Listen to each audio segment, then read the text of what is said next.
Hey everybody, Matthew Hollis here with 365 Films. Basically what I do is I review a film a day for 365 days. So today is day 28 and the film that I'm reviewing is the documentary Life Itself. And basically what this film is about is it's a documentary about the life and the works of Roger Ebert, the film critic. And I feel like for me, wanting to do a documentary review, since I've been doing this for 28 days now, and I haven't reviewed a documentary, what better documentary to watch and review today than one about the greatest film critic that's ever lived, Roger Ebert. And this documentary really delves into a lot of his pretty much all of his life, you guys.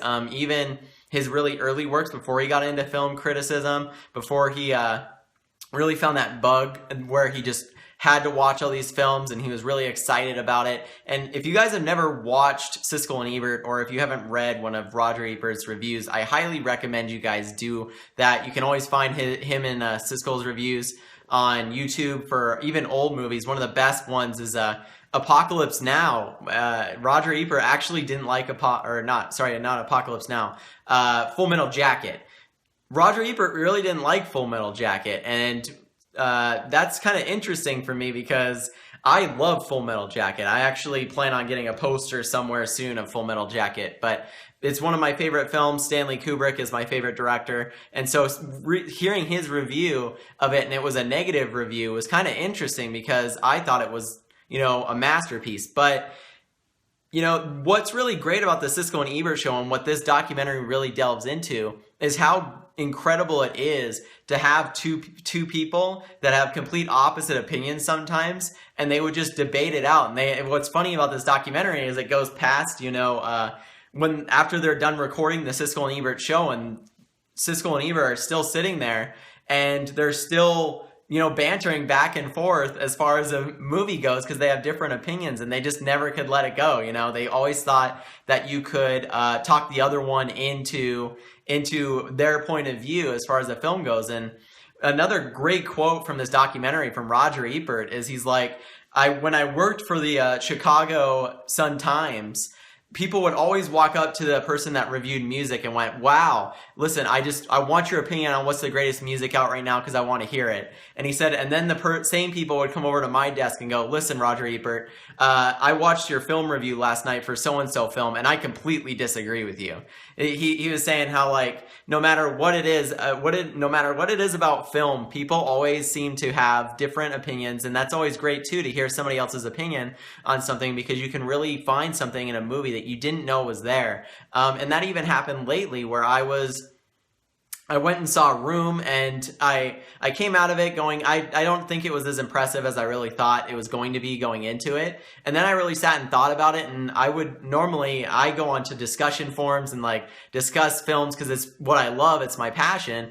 And so I would go on and I was reading some stuff about Room, and then I came to the conclusion through a bunch of other people's reviews and stuff like that. I was watching other reviews on Room. I realized that a large majority of the film, all the film, was based off of the child's point of view. And once that happened in my mind, I went, oh man, the whole film, I now realize there wasn't a single shot outside of that. Now my whole thought of Room completely changed in a sense.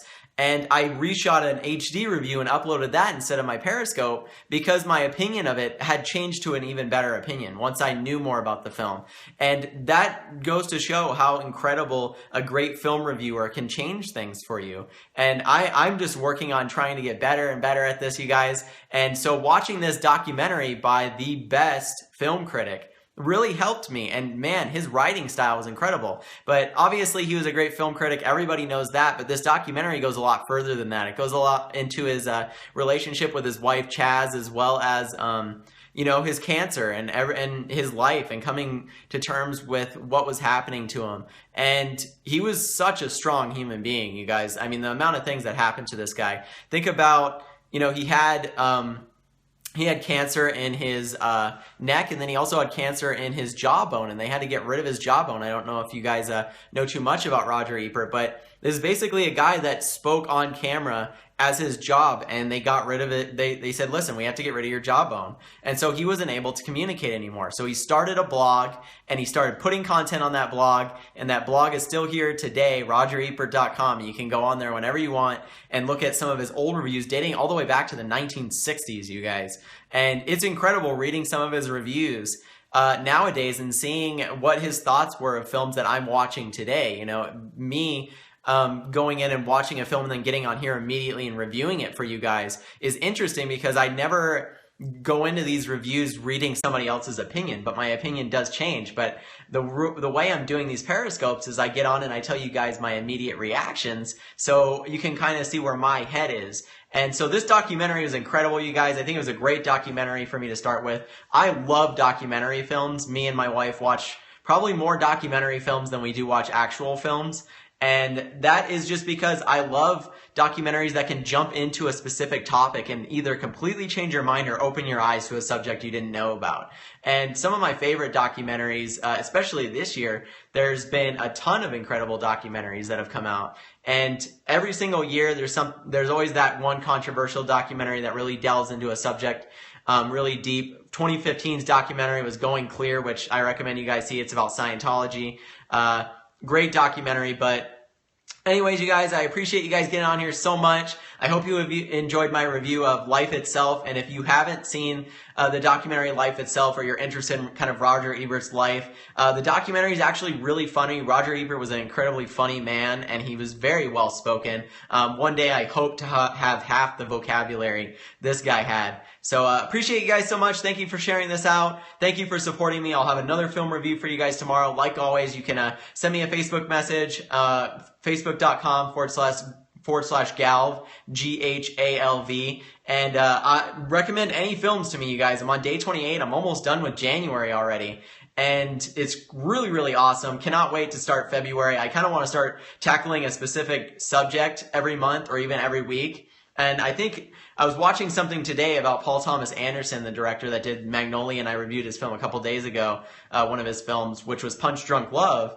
And I would really like to delve into every single one of his films and review, you know, every one of his films every single day. So like first day, watch Hard Eight, second day, watch Boogie Nights, third day, watch Magnolia, and just go through his whole filmography and review every film every single day. So I don't know if you guys would like that. That's something I would love to do, and just pick different directors.